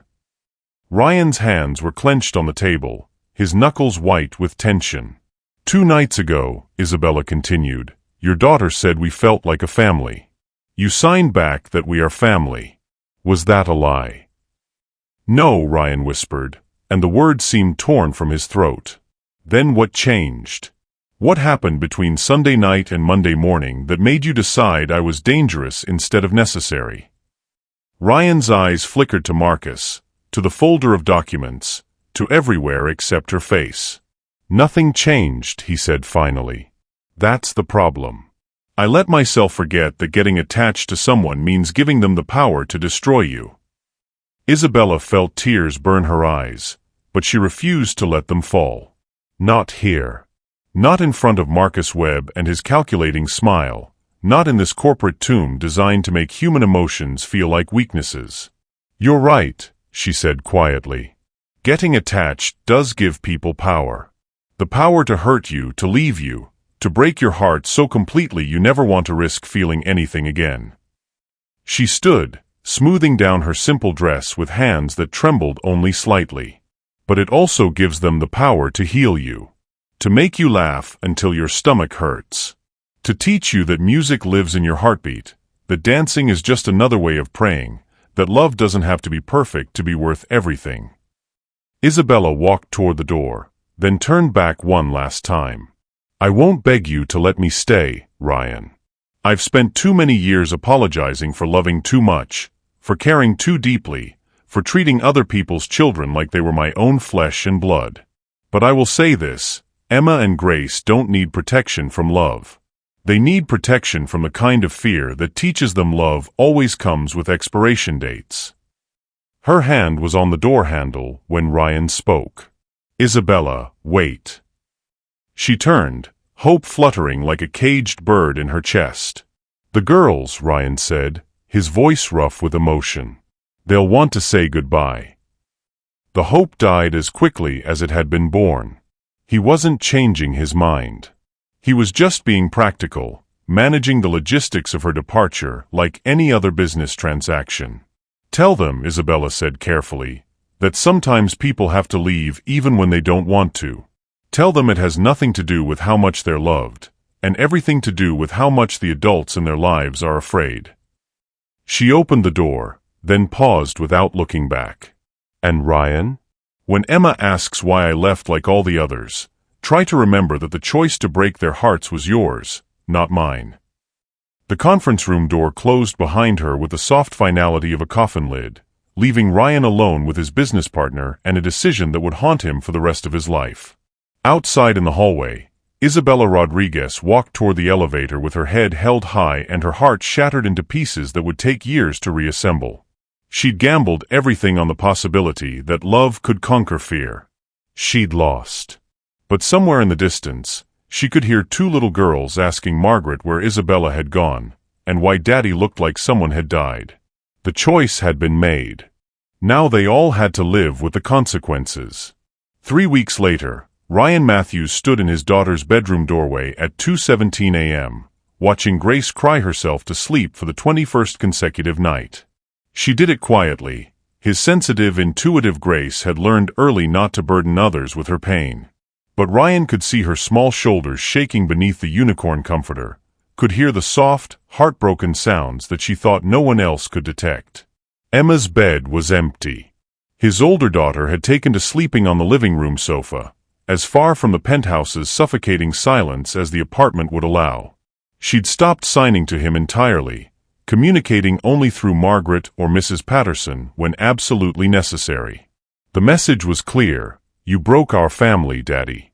You sent away the person who made us feel whole. Ryan had tried everything to restore normalcy. He'd hired 3 different nannies in the past 3 weeks, each more qualified than Isabella on paper, each lasting less than 48 hours before Emma and Grace's silent rebellion drove them away. He'd bought gifts, planned outings, even attempted to cook breakfast himself. Nothing worked. His daughters looked through him like he was a ghost haunting their former life. During the day, he threw himself into work with the desperate intensity of a drowning man clinging to driftwood. Matthews Industries was thriving. Marcus had orchestrated 2 major acquisitions while Ryan's emotional focus was elsewhere. The board was pleased. Stock prices were up. By every metric that mattered in the corporate world, Ryan Matthews was succeeding brilliantly. By every metric that mattered as a human being, he was dying inside. He'd been having the dream again, the one where Rebecca stood in their old kitchen, making pancakes for Emma and Grace while sunlight streamed through windows that didn't exist in his penthouse prison. In the dream, she looked at him with disappointed eyes and said, "You're doing it again, Ryan. You're choosing fear over love." "What else can I do?" he would ask in the dream, and Rebecca would point to where Isabella sat at the breakfast table, signing stories to the girls while they giggled like wind chimes. "You can choose differently this time," Rebecca would say. "You can be brave." Ryan would wake from these dreams with tears on his face and Isabella's final words echoing in his memory. "When Emma asks why I left like all the others, try to remember that the choice to break their hearts was yours, not mine." Tonight, watching Grace sob into her pillow, those words felt like razors in his chest. A soft knock interrupted his vigil. Emma stood in the hallway, her copper curls wild with sleep, her small face streaked with tears she was trying to hide. "Grace is sad again," she signed, though she avoided meeting his eyes. "I know," Ryan signed back, his movements still clumsy but improving. He'd been taking ASL lessons for 3 weeks, finally learning the language his daughters had been speaking their entire lives. "Can you fix it?" Emma's signs were small, hesitant, the question of a child who'd stopped believing in her father's power to make things right. Ryan's throat closed. "I don't know how." Emma studied his face with the devastating honesty of childhood, then signed something that shattered what remained of his heart. Isabella would know how. The truth of it hit him like a physical blow. Isabella would know exactly what to do. She'd sit on Grace's bed and hold her until the tears stopped. She'd sign gentle stories about brave princesses and magical kingdoms where families stayed together forever. She'd make midnight hot chocolate and turn tears into laughter with the alchemy that came naturally to people who loved without reservation.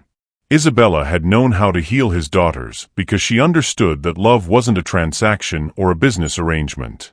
It was a choice you made every day, even when, especially when, it scared you senseless. "Emma," Ryan said softly, forgetting to sign in his urgency. "Would you like Isabella to come back?" Emma's eyes widened with something that looked like hope struggling against hard-learned caution. "Can she? Or will you send her away again?" "I sent her away because I was afraid," Ryan admitted, his signs more confident now, more honest. I was afraid of losing someone I love. But I lost her anyway, and I lost you and Grace too." Emma stepped closer, her small hand reaching for his. "You love Isabella?" Ryan closed his eyes, finally admitting to himself what he'd known from the moment Isabella had pressed her hand to his chest and told him music lived in his heartbeat. "Yes. I love Isabella. And I love you and Grace more than all the money in the world. More than my company, more than my fear, more than my need to keep everyone safe from getting hurt." Emma's face transformed, hope blooming like flowers after rain. "Then bring her back, Daddy. Bring our family back." But even as Emma's words filled him with desperate determination, Ryan felt the weight of what he'd done settling on his shoulders. He'd accused Isabella of being emotionally unstable, had let Marcus paint her love as pathology, had watched her walk away with her dignity intact while his own crumbled to dust. What if she wouldn't forgive him? What if she'd moved on, found another family to love, decided that the Matthews family was too broken to be worth the effort? What if he was too late? "I'll try," he signed to Emma. "I'll try to bring her home." Emma threw her arms around his waist, and Ryan felt her small body shaking with relief and residual fear. Over her head, he saw Grace standing in her bedroom doorway, her green eyes wide with cautious hope. "Really?" Grace signed. "You'll ask Isabella to come home?" "I'll do more than ask," Ryan replied, and for the first time in 3 weeks, his daughter smiled. At 7:43 a.m. on a Tuesday morning that would change everything, Ryan Matthews stood outside a rundown apartment building in Queens, holding a bouquet of sunflowers and rehearsing an apology that felt inadequate for the magnitude of his mistakes. He'd driven here in his own car, not the company limousine, not the town car with its tinted windows and corporate anonymity. Just him, in his oldest jeans and a sweater Isabella had once said made his eyes look like storm clouds over the ocean. The neighborhood was nothing like his Manhattan penthouse. Fire escapes zigzagged up brick facades, children's voices echoed from playground equipment that had seen better decades, and the morning air carried the scent of coffee from bodegas and hope from people who worked hard for every small joy. It was real in a way his world had forgotten how to be. Isabella's building was 5 floors of pre-war brick with a front door that needed painting and windows that had witnessed decades of ordinary miracles. Ryan climbed 3 flights of stairs, his heart hammering with each step, until he stood outside apartment 3B with its faded numbers and mezuzah hanging at an angle that somehow made it more beautiful, not less. He could hear music through the thin walls, something soft and Spanish, with a rhythm that made him think of dancing in living rooms and laughter that filled empty spaces. For a moment, he almost lost his courage. What right did he have to interrupt whatever peace Isabella had found without him? But then he thought of Emma's tears and Grace's silent suffering, and he knocked. The music stopped. Footsteps approached the door, light, familiar, the sound of someone who moved through the world with grace even when the world hadn't been graceful in return. "Who is it?" Isabella's voice was cautious, professional. The voice of someone who'd learned to protect herself from unexpected visitors bearing bad news. "It's Ryan." His voice cracked like a teenager's. "Please, Isabella. I need to talk to you." Silence stretched between them, separated by 3 inches of wood and 3 weeks of wounded pride and broken trust. "The girls, are they okay?" The concern in her voice was immediate, instinctive, proof that love didn't die just because someone had been too afraid to recognize its value. "No," Ryan said honestly. "They're not okay. None of us are okay without you." More silence. Ryan pressed his forehead against the door, imagining Isabella on the other side, weighing trust against self-preservation, hope against the memory of corporate conference rooms and manila folders full of accusations. "Please," he whispered. "I know I don't deserve it, but please let me try to explain. Let me try to apologize. Let me try to bring our family home." The deadbolt turned with a soft click. When Isabella opened the door, Ryan's breath caught in his throat. She was even more beautiful than memory had painted her, dark hair pulled back in a simple ponytail, wearing paint-stained jeans and a yellow t-shirt that made her skin glow like honey. But there were shadows under her eyes that hadn't been there before, a wariness in her expression that spoke of 3 weeks spent rebuilding walls he'd helped tear down. "You have 5 minutes," she said quietly, stepping back to let him enter. Isabella's apartment was tiny but vibrant, walls covered with children's artwork from years of loving other people's families, bookshelves stuffed with sign language dictionaries and child psychology texts, a kitchen table that looked like it had hosted 1,000 conversations over coffee and dreams. It was nothing like his penthouse, and it was perfect. "I fired Marcus," Ryan said without preamble, the sunflowers wilting slightly in his nervous grip. Isabella's eyebrows rose in surprise. "What?" "Marcus Webb. My business partner. I fired him yesterday." Ryan set the flowers on her table, his hands shaking slightly. "It turns out that investigating the personal lives of people I care about, manipulating my fears, and destroying my family's happiness isn't actually good business practice."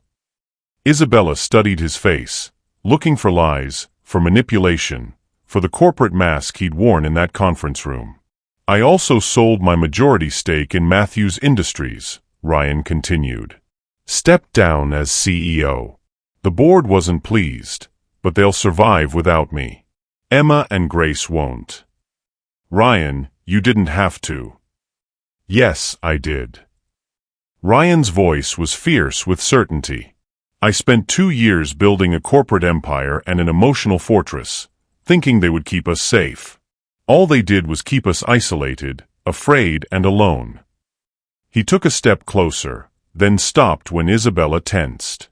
"That night when we danced," he said softly, "when you taught me that music lives in heartbeats, that was the first time in 2 years I felt alive. Really alive, not just surviving." Isabella's eyes filled with tears she was fighting not to shed. "Ryan, I love you." The words burst from him like a confession he could no longer contain. "I love the way you see Emma and Grace as complete instead of damaged.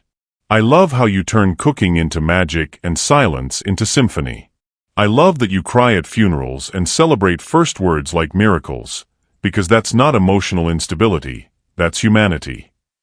Isabella's hand flew to her mouth, and Ryan saw the exact moment when her walls began to crumble.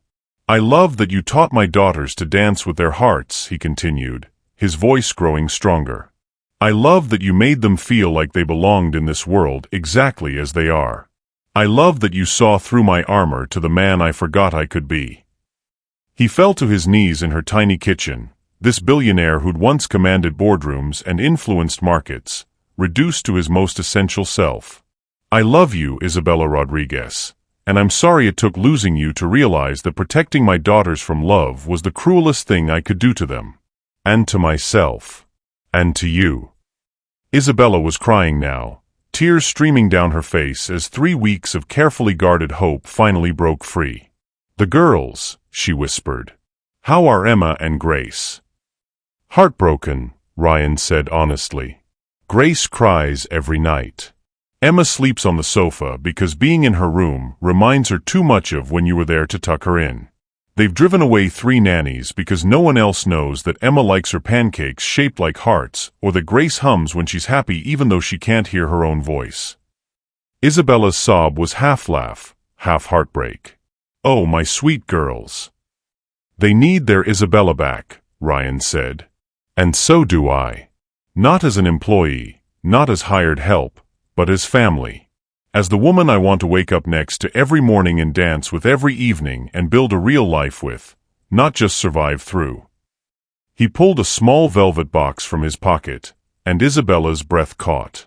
"I know it's too soon," Ryan said, his hands trembling as he opened the box to reveal a simple, perfect ring. "I know I have no right to ask after what I put you through. But Isabella, will you marry me? Will you be Emma and Grace's mother in every way that matters? Will you teach me to love without fear and help me build the kind of family Rebecca would be proud of?" Isabella stared at the ring, not a massive diamond meant to impress, but a delicate band with 3 small stones, 2 emeralds flanking a diamond, representing the family they could become. "You researched ring settings the same way you researched my employment history," she said, and Ryan's heart stopped until he saw the smile breaking through her tears. "I wanted it to be perfect for you," he admitted. "Emma helped me pick it out. She said it needed to have green stones because your eyes get green flecks when you're really happy." Isabella laughed, and the sound filled her small apartment with the same joy that had transformed his penthouse 3 weeks ago. "Emma said that?" "Emma has been my consultant on all things Isabella-related," Ryan said, hope creeping into his voice. "She also insisted I bring sunflowers because you told her once that they always turn toward the light." Isabella looked at the bright yellow blooms on her table, at this man kneeling in her kitchen with his heart in his hands, at the future that was suddenly, impossibly within reach. "Stand up," she said softly. Ryan rose on unsteady legs, the ring box still clutched in his hands. "Ask me again," Isabella whispered, stepping close enough that he could see the green flecks Emma had noticed, could smell the vanilla scent that meant home. "But this time, ask me in the language my heart speaks." Ryan's face transformed with understanding and joy. His hands moved with careful precision, forming the signs he'd been practicing for 3 weeks, the words that mattered most in the language of love. "Isabella Rodriguez, will you marry me? Will you be my family? Will you come home?" Isabella's answer was signed with tears streaming down her face and laughter bubbling up from a heart that had finally found where it belonged. "Yes, Ryan Matthews. Yes to everything. Yes to family, yes to love, yes to coming home." When he slipped the ring onto her finger, it fit perfectly, like it had been made for her, like she had been made for this moment, for this man, for this beautiful, complicated, perfect family. They kissed in her tiny kitchen while sunflowers watched and morning light streamed through windows that had witnessed 1,000 small miracles, but never one quite like this. As we reach the end of this incredible journey, I want to ask you one final question. What does home mean to you? Is it a place, or is it the people who see you completely and love you anyway? Share your thoughts in the comments below, and thank you for taking this emotional ride with us. Remember, the best love stories aren't about perfect people. They're about flawed people who choose each other anyway, every single day. 2 hours later, Isabella Rodriguez Matthews-to-be walked back into the penthouse that had never felt like home until she'd filled it with laughter and love. Emma and Grace were waiting in the living room, sitting side by side on the sofa with the careful stillness of children who'd been disappointed too many times to trust in happy endings. When they saw Isabella, their faces transformed, shock giving way to disbelief, giving way to pure, incandescent joy. "Isabella." Emma's signs were so rapid they blurred together. "Daddy said you were coming home, but I was scared to believe him." Grace launched herself across the room and into Isabella's arms with the force of 3 weeks' worth of stored love. Isabella caught her, spinning her around while Grace laughed, actually laughed out loud, the beautiful sound of a child who'd remembered how to hope. "Are you staying this time?" Grace signed when Isabella set her down. "Really staying? Forever staying?" Isabella knelt to their level, taking both small hands in hers. "I'm staying forever and always. Your daddy asked me to marry him, and I said yes. We're going to be a real family." Emma's squeal of delight could probably be heard in New Jersey. Grace clapped her hands and started spinning in circles, signing family, family, family with pure ecstasy. "There's one more thing," Ryan said, his voice thick with emotion as he watched his daughters celebrate. He pulled out 2 smaller boxes, tiny velvet containers that made Emma gasp and Grace bounce on her toes. "These are for you," he said, opening the boxes to reveal delicate necklaces, each with a small heart pendant. "Because Isabella isn't just marrying me. She's marrying all of us. We're all choosing each other." Emma's eyes filled with tears as Isabella fastened the necklace around her neck. "It's beautiful, Daddy. We're really going to be sisters." "We're already sisters," Isabella signed back. "We have been since the first day we danced together. Now it's just official." Grace tugged on Ryan's sleeve, signing something urgent. "She wants to know when we can have the wedding," Isabella translated, laughing. "Tomorrow." Grace signed hopefully. "How about we plan it together?" Ryan suggested. All of us. A wedding that's exactly what our family wants. As the afternoon melted into evening, they sat together in the living room that had once been cold and formal, now warm with the presence of 4 people who'd chosen to love each other despite fear, despite past wounds, despite a world that often punished caring too much. Emma curled up against Isabella's side, Grace claimed Ryan's lap, and together they planned a future filled with pancake breakfasts and bedtime stories, sign language lessons and dance parties, ordinary moments that would build into an extraordinary life. Outside the floor-to-ceiling windows, Manhattan glittered with possibility. Inside the penthouse that had finally become a home, the Matthews family, all 4 of them, began writing the next chapter of their story. It was a love story that began with dancing in silence and ended with hearts that beat in perfect rhythm. It was a story about the courage to love without guarantees, the strength to choose vulnerability over safety, the wisdom to know that the best families aren't born, they're built, one moment of choosing each other at a time. And in the bedroom that night, the master bedroom that Ryan had never shared with anyone since Rebecca died, Isabella Rodriguez Matthews-to-be fell asleep in the arms of a man who'd learned that love wasn't the enemy of safety. Love was safety. Love was home. Love was everything worth the risk of everything. The storm that had brought them together was long past, but the family it had created would weather any tempest that came their way. Together. Forever. Exactly as they were meant to be. The end.